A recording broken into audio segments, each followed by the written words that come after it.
Mulai lagi. News lengkap. 3, 2, 1, go.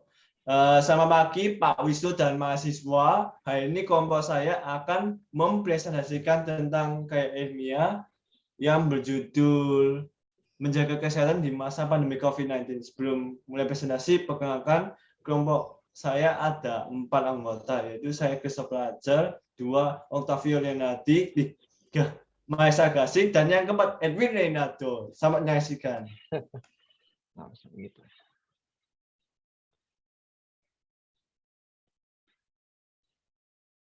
Baik, saya Edwin Rano Franklin. Saya akan menjelaskan latar belakang kelompok karya ilmiah kami. Kesehatan merupakan hal yang penting dalam setiap makhluk hidup. Kesehatan adalah keadaan sejahtera dari badan, jiwa, dan sosial yang memungkinkan setiap orang untuk hidup produktif baik secara sosial dan secara ekonomis. Cara menjaga kesehatan secara umum yaitu mengonsumsi makanan sehat, olahraga rutin, jaga berat badan, jangan merokok, mengonsumsi suplementasi bagi orang-orang yang memiliki high risk disease, melindungi kulit, dan seks yang aman. Akan tetapi, dalam zaman pandemi ini, memaksakan setiap orang untuk meningkatkan kesehatan mereka dengan perhatian yang lebih. COVID-19 adalah virus yang ditularkan melalui kontak langsung dengan percikan dahak dari orang yang terinfeksi dan jika menyentuh permukaan yang terkontaminasi virus. Virus ini dapat bertahan selama beberapa jam di permukaan, tetapi disinfektan sederhana mampu membunuhnya. Walaupun demikian, virus ini dapat dengan mudahnya menginfeksi seluruh dunia dalam hitungan bulan yang mana berakibat pada jatuhnya korban jiwa, menghambat ekonomi dunia, dan mengganggu kegiatan pembelajaran. Oleh karena itu, dibuatlah karya ilmiah ini untuk menjelaskan apa itu COVID, gejala COVID, dan bagaimana cara pencegahannya.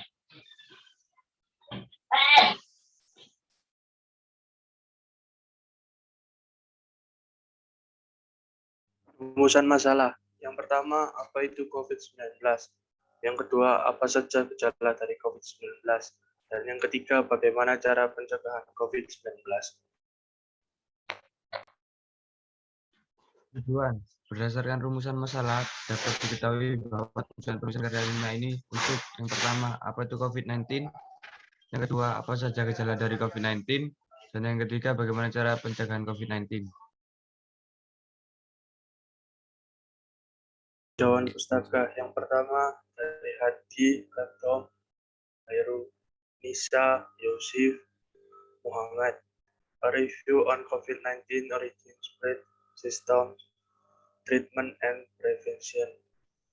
Yang kedua, Yosfi, Ragasi, Vicky, Smijewski, Kemari, the COVID-19 pandemic, how to maintain a healthy immune system during the lockdown. Yang ketiga, dari kemahasiswaan.um.ac.id. Yang keempat, dari lifepack.id, cara menjaga kesehatan saat new normal.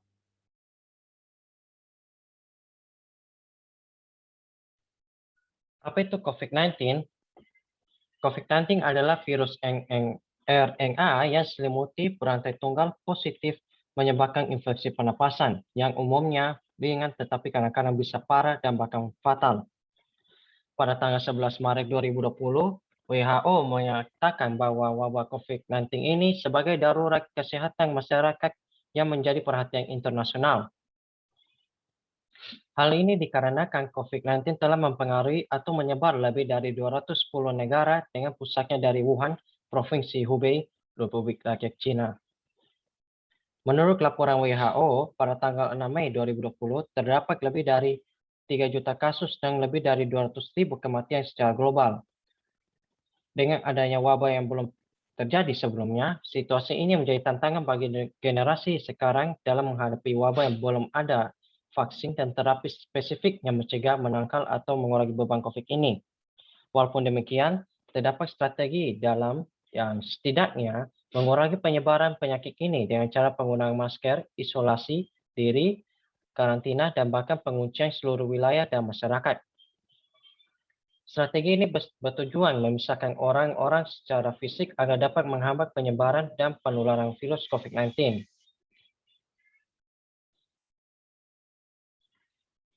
Apa saja gejalanya? Virus ini dapat mempengaruhi setiap orang dengan cara yang berbeda. Meskipun demikian, gejala umum yang dialami oleh pasien terjangkit COVID-19 adalah flu, demam, kelelahan, batuk, dan batuk kering. Mayoritas orang yang terinfeksi menderita gejala ringan sampai yang sedang. Ada juga gejala lain yang dirasakan dan diderita oleh pasien COVID-19, yaitu sakit nyeri, hidung tersumbat, dingin, sakit tenggorokan, sakit dipnea, sakit dan sakit diare, menggigil, nyeri otot, gemetar, sakit kepala, dan kehilangan indera perasa dan penciuman. Gejala yang dapat dirasakan bisa dalam waktu kurun 5-6 hari setelah terinfeksi atau hingga 14 hari setelah terinfeksi. Bagaimana cara pencegahannya? Pencegahan adalah ilmu dan seni yang dilakukan untuk mencegah penyakit, memperpanjang hidup, mempromosikan kesehatan fisik dan mental. Lalu bagaimana tindakan pencegahan gejala COVID-19? Menurut Hadi, tahun 2020, kasus yang disetujui atau diperkirakan harus diisolasi di rumah, di mana ventilasi sinar matahari harus diizinkan. Masker harus dipakai untuk pasien dan penyedia perawatan saat mereka melakukan kontak atau di ruangan yang sama dengan pasien. Dan harus sering mencuci tangan dengan sabun dan air atau menggunakan pembersih tangan setiap 15-20 menit. Adapun tindakan pencegahan yang dilakukan. Yang pertama, asupan gizi yang mencukupi, puasa dan pembatasan kalori, mengonsumsi vitamin D, tidur secukupnya, dan terakhir latihan fisik.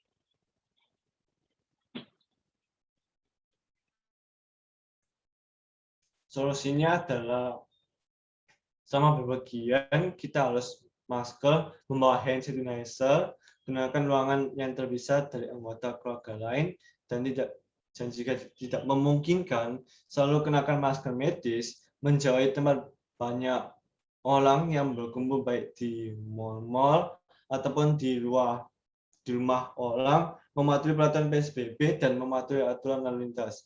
Makan dan minum yang cukup setelah pergi ke mal ataupun ke rumah orang, lepas sepatu atau sandal di luar rumah, dan setelah itu kita harus mencuci tangan dan cuci kaki. Kalau mau berkomunikasi dengan banyak orang, kita bisa online menggunakan media Zoom, Line, Google Meet, dan lain sebagainya, aplikasi yang bisa digunakan seperti HP, laptop, komputer, dan lain sebagainya. Asupan gizi yang mencukupi, puasa dan pembatasan kalori, mengonsumsi vitamin D, dan tidur secukupnya.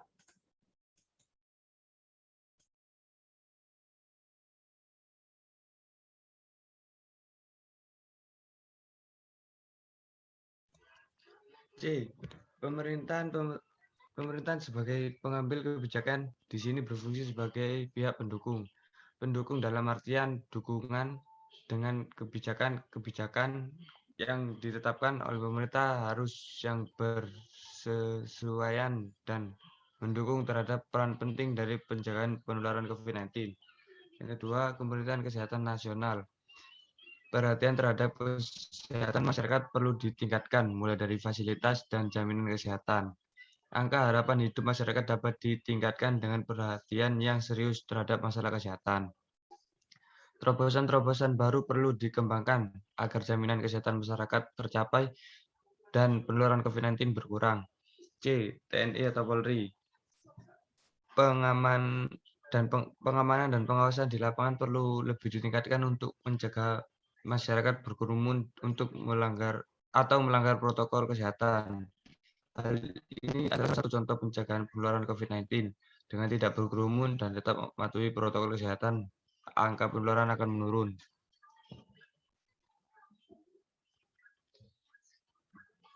Yang keempat, masyarakat. Kesadaran diri dari masyarakat sendiri dapat menurunkan angka penularan COVID-19. Karena dengan kesadaran diri sendiri, masyarakat akan mematuhi protokol kesehatan dan mematuhi peraturan yang dibuat pemerintah untuk mengurangi penularan COVID-19.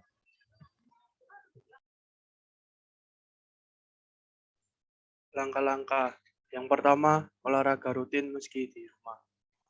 Olahraga sangat penting untuk badan di masa pandemi agar badan tetap sehat dan dapat menjaga dan meningkatkan daya tahan tubuh karena COVID-19 dapat menyerang siapa saja. Olahraga tidak harus setiap hari, cukup minimal 3 kali dalam seminggu dengan durasi 30 sampai 60 menit. Walaupun diperkenankan untuk olahraga di luar rumah, alangkah lebih baik jika kita dapat berolahraga di rumah untuk mencegah sekaligus menjaga diri kita maupun orang di sekitar kita. Di rumah kita masih bisa untuk melakukan olahraga seperti lari di treadmill atau angkat beban dengan dumbbell atau dengan squat, push up, sit up, dan masih banyak lagi. Selain angkat beban dan lari, kita juga bisa melakukan senam, yoga, atau pilates. Jika kita tidak bisa olahraga, kita dapat melihat di YouTube atau mengikuti kelas olahraga online. Olahraga juga bisa menjadi refreshing dan terapi bagi kita karena di masa pandemi ini kebanyakan orang lebih sering di rumah dan di depan layar laptop seharian untuk bekerja ataupun sekolah. Yang kedua, mengonsumsi makanan sehat. Untuk memenuhi kebutuhan asupan gizi yang tercukupi bisa dilakukan dengan memasak makanan sehat sendiri. Makanan yang akan dikonsumsi tentu harus memenuhi gizi seimbang, mulai dari karbohidrat, protein, vitamin, dan mineral. Selain itu, Anda juga harus memastikan kebutuhan serat tercukupi dengan mengonsumsi sayur dan buah. Jika dirasa konsumsi makanan bergizi belum mencukupi kebutuhan gizi, bisa dibantu dengan mengonsumsi suplemen penambah daya tahan tubuh seperti vitamin C untuk menunjang aktivitas di luar rumah. Yang ketiga, meluangkan waktu untuk me time. Di masa pandemi ini, menuntut Anda untuk kembali menjalankan aktivitas dan dapat membuat stres. Stres akan memberikan efek buruk terhadap sistem kekebalan tubuh, sehingga dapat menyebabkan sakit. Sehingga memastikan mental dan rohani tetap sehat perlu dilakukan. Untuk mengurangi stres bisa dilakukan dengan mengalokasikan sedikit waktu untuk me time. Me time tidak harus keluar rumah atau pergi ke suatu tempat. Anda tetap bisa me time di rumah dengan melakukan hal-hal yang membuat senang. Me time bisa dilakukan dengan mendengarkan musik, membaca buku, menyanyi, menggambar, menonton, hingga memasak. Yang keempat, menjaga kebersihan. Supaya tidak mudah terserang virus maupun jatuh sakit selama masa pandemi ini, tetaplah jaga kebersihan, terutama saat beraktivitas di luar. Usahakan ketika mandi menggunakan sabun antibakteri karena kandungan antiseptiknya dapat memberi perlindungan dari kuman penyebab penyakit. Ketika di luar rumah harus selalu memakai masker, mencuci tangan dengan sabun, dan menggunakan hand sanitizer dengan alkohol 60-70%.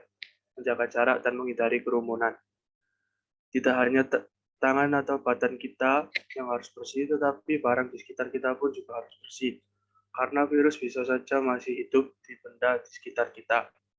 Jika kita akan duduk, usahakan sebelum duduk, kursi dan meja disemprot dengan menggunakan disinfektan atau spray alkohol lainnya.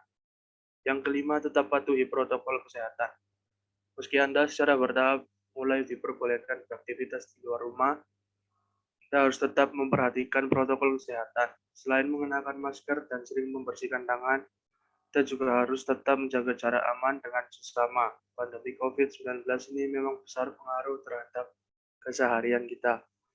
Meskipun berangsur-angsur akan pulih dengan diterapkannya new normal, Anda tetap harus memperhatikan protokol dan menjaga kesehatan. Lanjut, persoalan mencetus gagasan. Coronavirus atau COVID-19 adalah virus RNA yang diselimuti rantai tunggal positif menyebabkan infeksi pernapasan yang umumnya ringan tetapi kadang-kadang bisa parah dan bahkan fatal. Virus ini dapat mempengaruhi setiap orang dengan cara yang berbeda. Meskipun demikian, gejala umum yang dialami oleh pasien yang terjangkit COVID-19 adalah flu dan demam, kelelahan, dan batuk kering. Mayoritas orang yang terinfeksi menderita gejala ringan sampai yang sedang. Tindakan pencegahan yang dapat dilakukan adalah melakukan isolasi mandiri, menggunakan masker medis, menjaga asupan gizi, puasa dan pembatasan kalori, mengonsumsi vitamin D, tidur secukupnya, dan banyak latihan fisik. Solusi yang menjadi konten ilmiah artikel, solusinya adalah sama berpergian kita harus masker, membawa hand sanitizer, gunakan ruangan yang terpisah dari anggota keluarga lain, dan jika tidak memungkinkan selalu gunakan masker medis, menjauhi tempat banyak orang yang berkumpul baik di mal-mal ataupun di rumah orang, mematuhi peraturan PSBB, dan mematuhi aturan lalu lintas. Makan dan minum yang cukup setelah pergi ke mal-mal ataupun ke rumah orang, lepas sepatu atau sandal di luar rumah, dan setelah itu kita harus cuci tangan dan cuci kaki. Kalau mau berkomunikasi dengan banyak orang, kita bisa online menggunakan media Zoom, Line, Google Meet, dan lain sebagainya. Aplikasi yang bisa digunakan seperti HP, laptop, komputer, dan lain sebagainya. Asupan gizi yang mencukupi, puasa dan pembatasan kalori, mengkonsumsi vitamin D, dan tidur secukupnya. Pihak-pihak yang dipertimbangkan dapat membantu mengimplementasikan gagasan dan peran antar kontribusi masing-masingnya. Pihak-pihak yang dapat membantu mengimplementasikan gagasan dan peran masing-masing adalah pemerintah, Kementerian Kesehatan, Sosial, TNI atau Polri, dan masyarakat itu sendiri. Langkah-langkah strategis untuk merealisasikan gagasan sehingga dampak sistematik yang dilakukan tercapai. Langkah-langkah strategis untuk merealisasikan gagasan mencakup olahraga yang rutin, mengonsumsi makanan sehat, meluangkan waktu me time, menjaga kebersihan, dan selalu mematuhi protokol kesehatan.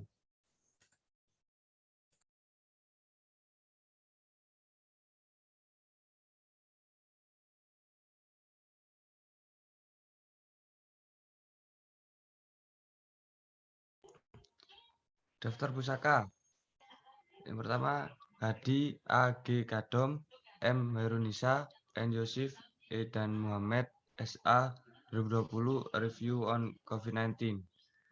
Yang kedua, Yusfi N. Beragazi, N. L. Brizki, W. Z. Mijewski, P. N. Kamari, K. 2020 The COVID-19 Pandemic. Yang keempat, kemahasiswaan um.ac.id, PKM GT 10 UM Nur Hayati memaksimalkan peran human. Yang terakhir, Lifepack, cara menjaga kesehatan saat new normal.